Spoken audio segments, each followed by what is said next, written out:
There's a certain kind of man who walks into a room and changes the atmosphere without saying a word. He doesn't need to announce himself. He doesn't need validation or attention. His presence alone commands respect. This isn't about physical dominance or aggression. It's something far more powerful. It's the quiet, unshakable strength of a mind that has been forged through discipline, adversity, and relentless self-mastery. While others react to chaos, he remains centered. While others crumble under pressure, he stands firm. The world around him burns, and he walks through it untouched. This is what the Stoics understood thousands of years ago. A strong mind is not given. It is built through deliberate, daily practice. It is earned through suffering, discipline, and the refusal to surrender to weakness. Today, you will learn how to build that mind. One that not only withstands the storm, but terrifies those who depend on comfort and distraction. Seneca once said, "We suffer more in imagination than in reality." Most men are not destroyed by their circumstances. They are destroyed by their interpretation of those circumstances. Pain is inevitable. Life will strike you down. It will test you. It will break your body and challenge your spirit. But suffering is a choice. Suffering is what happens when you resist reality, when you tell yourself that things should be different than they are. The Stoics understood this deeply. They knew that the battlefield is not outside. It is within. Every moment of adversity is an opportunity to strengthen your mind or weaken it.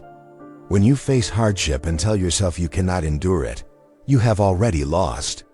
When you face that same hardship and accept it as part of the human condition, you become unbreakable. Your perception is everything. Two men can experience the same event. One crumbles. One rises. The difference is not in the event itself, but in how each man interprets it. Control your mind, and you control your reality. Lose control of your mind, and reality will control you. Let's be honest about what destroys mental strength. Complaining is the first poison. Every time you complain, you reinforce the belief that you are a victim of your circumstances. You train your mind to be weak, reactive, and powerless. Comfort seeking is the second poison. You were not built to be comfortable. You were built to adapt, to struggle, to overcome. When you constantly seek ease, you atrophy. Your mind grows soft. Your will becomes fragile. Excuses are the third poison. Every excuse you make is a lie you tell yourself about who you are. You are not someone who cannot. You are someone who chooses not to. There is a difference, and that difference determines everything. Approval addiction is the fourth poison. When you need others to validate your choices, your beliefs, your worth, you hand them the keys to your mind. You become a slave to their opinions. The Stoics knew this. Epictetus said, "If you want to improve, be content to be thought foolish and stupid." A strong mind does not need external validation.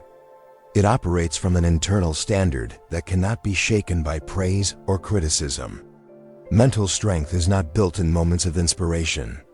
It is built in the small daily disciplines that no one sees. The Stoics practiced what they called voluntary discomfort.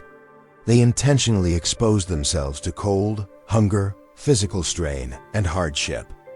Not because they enjoyed suffering, but because they understood that comfort is the enemy of resilience. When you choose discomfort regularly, you train your mind to remain calm in any situation. Start with the body. Cold showers, early mornings, physical training that pushes you past your perceived limits. These are not just physical exercises. They are mental conditioning. Every time you do what you don't want to do, you strengthen your will. Epictetus taught that we must examine our thoughts daily. Spend time in silence. Reflect on your actions, your reactions, your patterns. Most men go through life on autopilot, repeating the same mental habits that keep them weak. Awareness is the first step to change. At the end of each day, ask yourself, Where did I give in to weakness? Where did I allow emotion to control me? Where did I betray my own standards? This honest self-examination builds a mind that cannot be deceived or manipulated. Failure is not your enemy. It is your greatest teacher. The Stoics believed that obstacles are not impediments to progress. They are the path itself. Marcus Aurelius wrote, "The impediment to action advances action. What stands in the way becomes the way." Every failure reveals a weakness. Every setback exposes a gap in your preparation, your mindset, your discipline. Most men avoid failure because it wounds their ego. They need to see themselves as successful, competent, flawless. This need for a perfect self-image keeps them fragile. A strong mind does not fear failure. It welcomes it. Think of fire and steel. Steel is not made strong by sitting in comfort. It is placed in the fire, heated until it glows, then hammered and shaped. The heat and pressure are not punishments. They are the process of transformation. Your failures are the fire. Your struggles are the hammer. If you run from them, you remain weak and brittle. If you embrace them, you become unbreakable. Learn from every defeat. Adapt from every mistake. Let failure forge you into something harder, sharper, more resilient than you were before. Anger is a test. Frustration is a test. Fear is a test. The moment you react emotionally, you have failed the test. Seneca spent years writing about anger, calling it a brief madness. He understood that when you are angry, you are not in control. Your emotions are in control. And anything that controls you owns you. The practice is simple but difficult. When someone provokes you, pause. When something goes wrong, breathe. When fear rises, observe it without acting on it. The space between stimulus and response is where your power lives. Most men react instantly. They are controlled by their emotions like puppets on strings. A strong mind creates space. It observes the emotion without becoming the emotion. Marcus Aurelius said, "You have power over your mind, not outside events."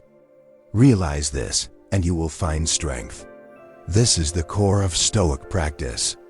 You cannot control what happens to you.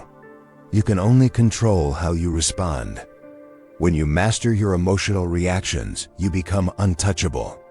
Others will try to provoke you, manipulate you, break you. And you will stand there, calm and unmoved, watching their efforts dissolve like smoke.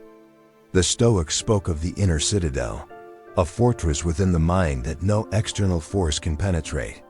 This is not built overnight. It is the result of years of disciplined thought, deliberate action, and unwavering commitment to your principles. Most men are easily shaken because they have built their identity on unstable ground. They derive their sense of self from their possessions, their status, their relationships, their achievements. When any of these are threatened or taken away, they collapse. You must build your identity on something that cannot be taken from you. Your character, your discipline, your ability to remain calm and rational regardless of circumstances. This is the unshakable core. When chaos erupts around you, others will panic. They will look for someone to blame, someone to save them, someone to tell them what to do. And they will see you, standing in the center of the storm, completely at peace. This is not arrogance. This is the natural result of a mind that has been trained to remain steady under any condition. You become the anchor, not because you claim to be, but because you have done the work that others refuse to do. Motivation is a lie. It comes and goes like the wind. You cannot build a strong mind on something so unreliable. Discipline is the only foundation that holds. Discipline is doing what needs to be done, regardless of how you feel. It is training when you are tired. It is staying silent when you want to react. It is showing up every single day, even when no one is watching, even when there is no reward. Epictetus said, "No man is free who is not master of himself." Self-mastery is not achieved through occasional effort. It is the result of daily, relentless commitment to your standards. Create systems. Build routines. Remove the need to decide. When discipline becomes your default, you no longer need to rely on fleeting emotions to carry you forward. You become inevitable. You are not the same person who started this video. Something has shifted. You now understand what most men will never learn. Strength is not loud. It is not aggressive. It is calm, deliberate, and unshakable. It is built in silence, through discipline, through suffering that you choose to embrace. The question now is simple. Will you do the work? Leave a comment below with one Stoic principle you will apply today, and subscribe to Anonymous Achiever if you are committed to building a mind that cannot be broken. This is not motivation. This is your new identity.